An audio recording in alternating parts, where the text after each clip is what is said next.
युद्ध भितर बढ़ुची खाइबा तेल दर पामोलिन और सनफ्लावर तेलर बजार दर वृद्धि होईछि। पामोलिन लिटर पिछा 5 टंका बढ़िथिबा बेले सनफ्लावर लिटर पिछा 3 टंका वृद्धि पाइछि। तेबे बाहर देशरू तेल आसुथिबा जोगु एहार दर वृद्धि होइथिबा व्यवसायी संघ सभापति कहिसंती।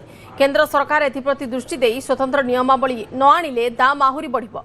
एबे 15 दिन पई तेल स्टॉक अछि। एबे भी तेल अनवरत आसुछि किंतु बाहर देशरू न आसीबा कारणरू दर वृद्धि घटिछि।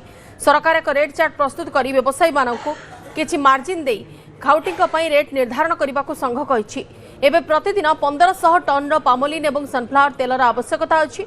आम देश में सोरिष तेल बादाम तेल राइस ब्रांड तेल यथेष्ट परिमाण अच्छी।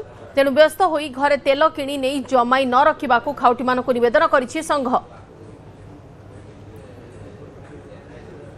इम्पोर्टेड खाइबा तेल जोड़ा आम बाहर देश आमदानी करुचे तार दर वृद्धि ये युद्ध टे बढ़ी जा देखु आप सनफ्लावर तेल प्राय 5 टंकार अधिक दर वृद्धि घटी एवं पामोलिन तेल 3 टंकार अधिक दर वृद्धि घटी किंतु आपण माध्यम मु भारत सरकार को निवेदन करी जे जो माने इम्पोर्ट कर आज दिन में केते गच्छित अच्छी ता सरकार नियंतु एवं प्रत्येक दिन गच्छित परिमाण हिसाब से पाखे एवं सबुठारु गुरुत्वपूर्ण कथा होची से माने रिक्वायरमेंट अनुसार दर वृद्धि करूँ से केते रेट्रे किणा थाउची एवं केते रेट्रे बिक्री करवा ये भितर ए विषय सरकार गोटे स्पष्ट गाइडलाइन से देवा दरकार जहाद्वारा सरकार नियंत्रण रही खाउटी से सुविधा पाइपर ता सहित राज्य भितर